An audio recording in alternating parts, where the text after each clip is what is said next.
Welcome student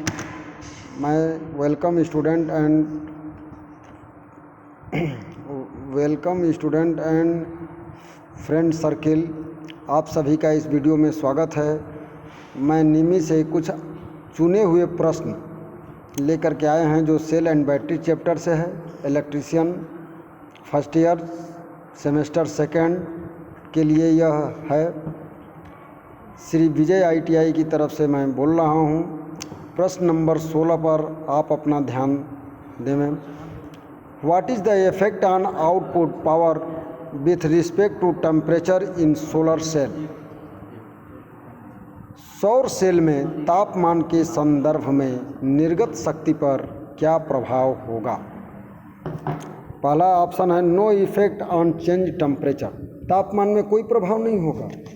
दूसरा, तापमान में वृद्धि के साथ वृद्धि। तीसरा, तापमान में वृद्धि के साथ कमी। चौथा ऑप्शन है तापमान में कमी के साथ कमी। देखिए, इसमें सभी ऑप्शन आप देखेंगे तो लगेगा कि सभी सही है, लेकिन क्लियर कॉन्फिडेंस में आप इसको जानिए कि क्यों सही है और एक ही उत्तर इसमें सही है। इसको जानने के लिए आइए हम इस पर चर्चा करते हैं।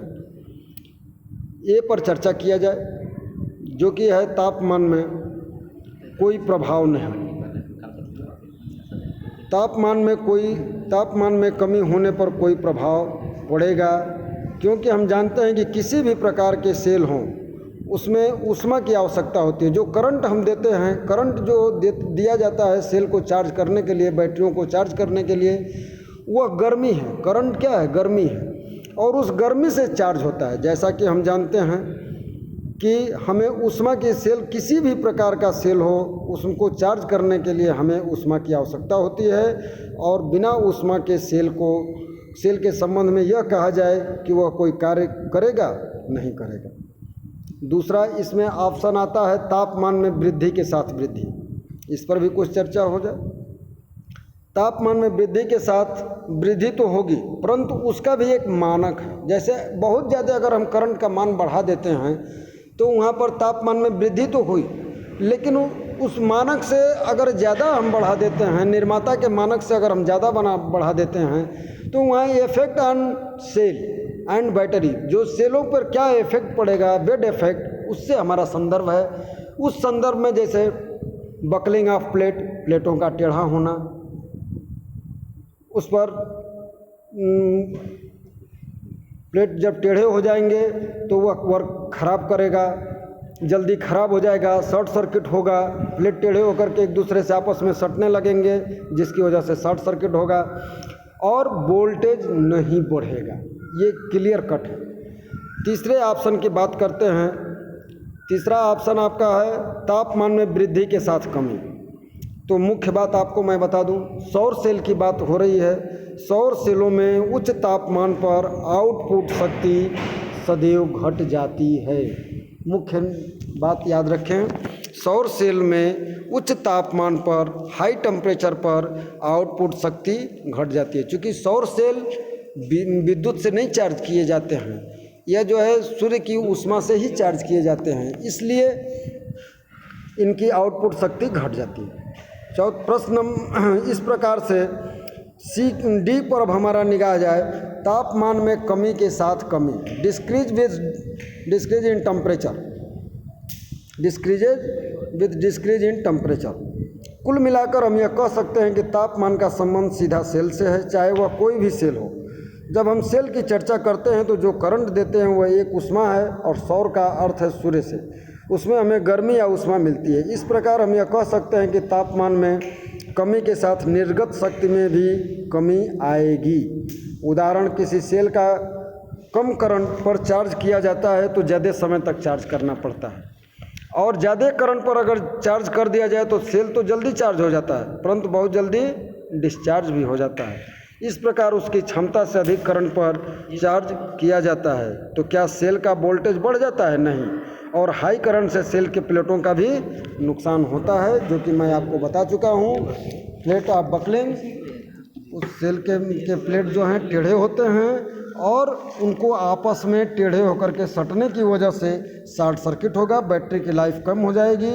इस प्रकार से हमें हाई करंट पर सेल को कभी भी चार्ज नहीं करना चाहिए।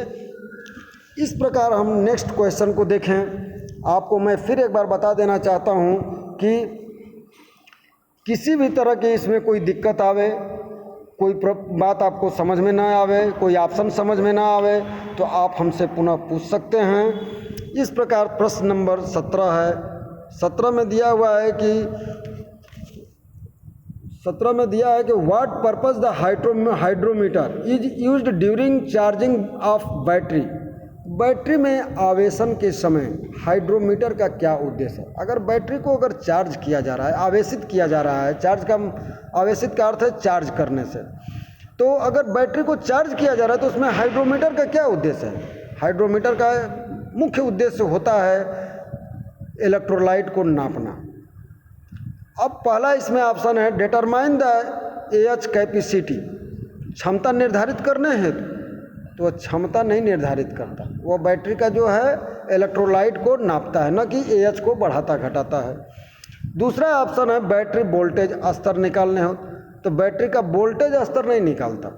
मैंने आपको पहले भी बता दिया कि ऑप्शन नंबर बी में है वोल्टेज का स्तर निकालने हैं, और ऑप्शन नंबर में है क्या है AH कैपेसिटी। तो AH कैपेसिटी के विषय में अगर आप जानते हैं तो ठीक है, नहीं तो पहली बात जान जाइए कि AH कैपेसिटी सदैव एम्पियर घंटा में निकाली जाती है, एफिशिएंसी सदैव एम्पियर घंटा में निकाली जाती है।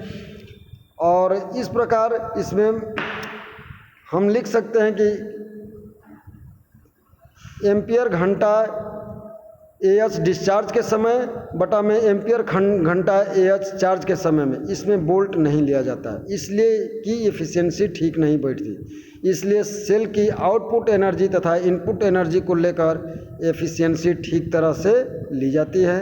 एनर्जी बराबर वोल्ट गुणे करंट गुणे समय बराबर वाट आवर। इस एफिशिएंसी को वाट एफिशिएंसी कहते हैं। एफिशिएंसी दो प्रकार से निकाली जाती है, ये भी आप जान जाइए। दूसरा ऑप्शन है बैटरी वोल्टेज स्तर निकालने हैं। तो बैटरी का वोल्टेज ज्ञात करने के लिए सदैव हम वोल्टमीटर का प्रयोग करते हैं, और नहीं तो high rate discharge cell tester का प्रयोग करते हैं। उसमें चूँकि 0 से 3 वोल्ट के रेंज का वोल्टमीटर लगा होता है, और उसमें 3 रंग होते हैं, लाल, पीला, हरा, जो कि संकेत करते हैं कि फुल डिस्चार्ज है, हाफ डिस्चार्ज है या फुल चार्ज है। इस प्रकार से उसमें संकेतक चिन्ह बने होते हैं।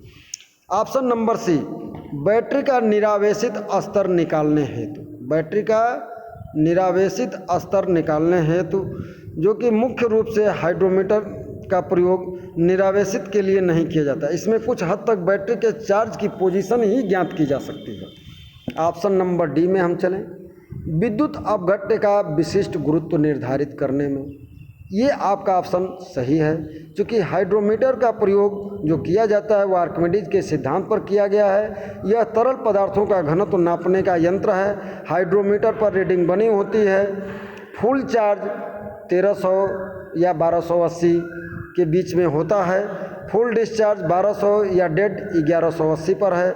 इस प्रकार प्रत्येक सेल के इलेक्ट्रोलाइट में गंधक के तेजाब का कितना प्रतिशत शेष जो है होता है, इसको जो है हम जानते हैं।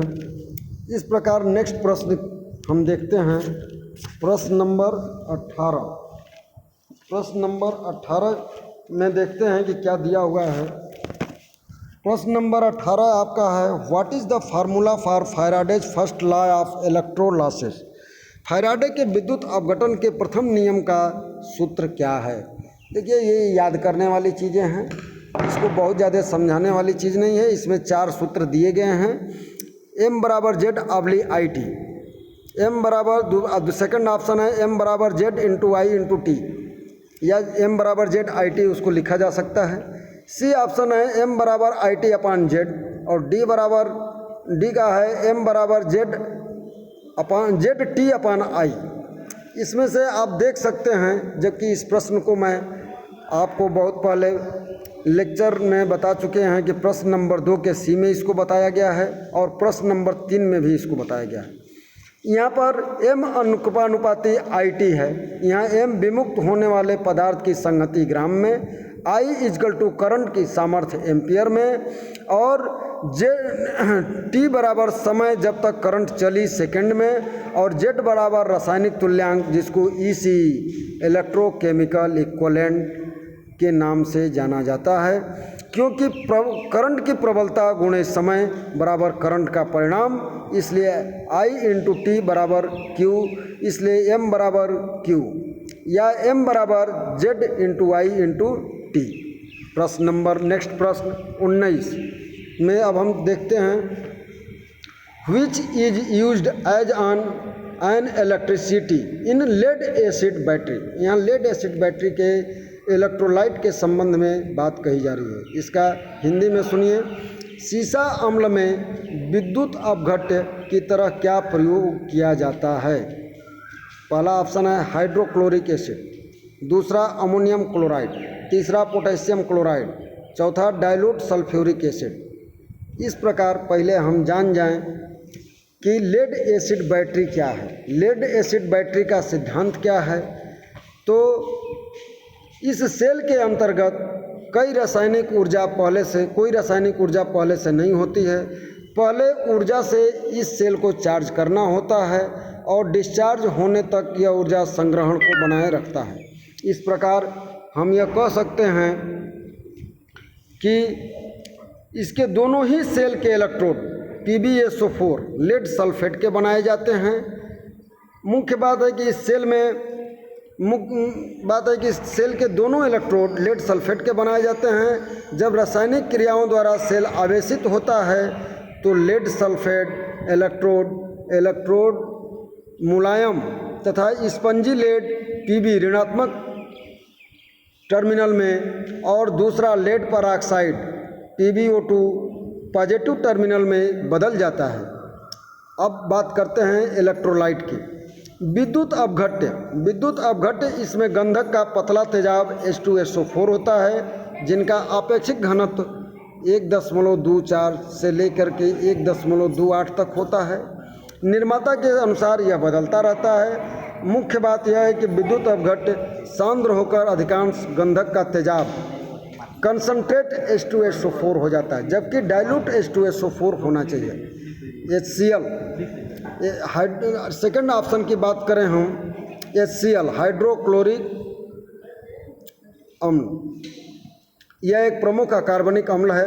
हाइड्रोजन क्लोराइड गैस है जो कि जलीय विलयन के रूप में HCl के नाम से जाना जाता है। यह ज्वालामुखी गैसों में पाया जाता है। यह हाइड्रोजन और Cl का मिश्रण होता है। नेक्स्ट NH4Cl अकार्बनिक यौगिक है। यह नौसादर है। यह प्राइमरी जेल में उपयोग किया जाता है।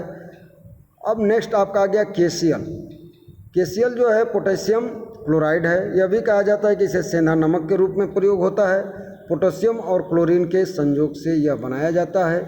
इस प्रकार प्रश्न नंबर 19 में हमें केवल विद्युत अपघट्य की बात करनी थी और विद्युत अपघट्य के विषय में इलेक्ट्रोलाइट के संबंध में मैंने आपको बता दिया, प्लेटों के संबंध में भी बता दिया, पूरा लेड एसिड सेल की रचना के विषय में भी आपको बता दिया। अब मेरा अंदाज़ है कि आपका क्लियर कॉन्फिडेंस हो गया होगा, क्योंकि हमको जो बताना था वो केवल जो है इलेक्ट्रोलाइट और लेड एसिड सेल के विषय में बताना था। प्रश्न नंबर 20 में हम देखते हैं कि what is the total voltage of this circuit. परिपथ का कुल वोल्टेज क्या है, कितनी सेलों को पैरेलल सर्किट में जोड़ा गया है। तो सर्वप्रथम आप यह जान लीजिए कि किसी भी सेल को अगर प्राइमरी कनेक्शन पैरेलल कनेक्शन हम करते हैं तो उसमें सभी सेलों के पॉजिटिव टर्मिनल एक साथ और नेगेटिव टर्मिनल एक साथ होते हैं। इस विधि में कनेक्शन करने की क्रिया को हम पैरेलल कनेक्शन करते हैं। मुख्य बात इसकी यह है कि जो एक सेल का वोल्टेज होगा वही टोटल सेल का वोल्टेज होगा। इसमें सेल का वोल्टेज नहीं बढ़ता, चाहे कितना ही सेल आपस में जोड़ दिए जाएं। सेल का वोल्टेज केवल सीरीज सर्किट में बढ़ता है। इसमें अधिक एएच क्षमता प्राप्त करना होता है, उच्च धारा और निम्न वोल्टेज। डीसी सर्किट में मुख्य बात है कि समान ध्रुवता का संयोजन करना आवश्यक है। सभी सेल वोल्टेज रेटिंग के एक समान होने चाहिए, अर्थात जो सेल हम जोड़ते हैं सबकी वोल्टेज रेटिंग एक होनी चाहिए। समांतर क्रम में एक सेल को अगर उल्टा कर दिया जाए तो सेल छोड़कर सभी सेल शंट की भांति कार्य करेगा। मुख्य बात यह है, नोट कर लीजिए कि समांतर क्रम में आंतरिक प्रतिरोध घटता है। समांतर क्रम में सेलों को जोड़ने से उनका इंटरनल रेजिस्टेंस सदैव घटता है। मेरा ख्याल है कि अब आप लोग प्रश्न के विषय में बहुत अच्छी तरह से समझ लिए होंगे। अगर कहीं नहीं समझ में आया हो तो आप कमेंट करके ज़रूर पूछें। आपको इस वीडियो में सुनने के लिए बहुत बहुत धन्यवाद। Thank you.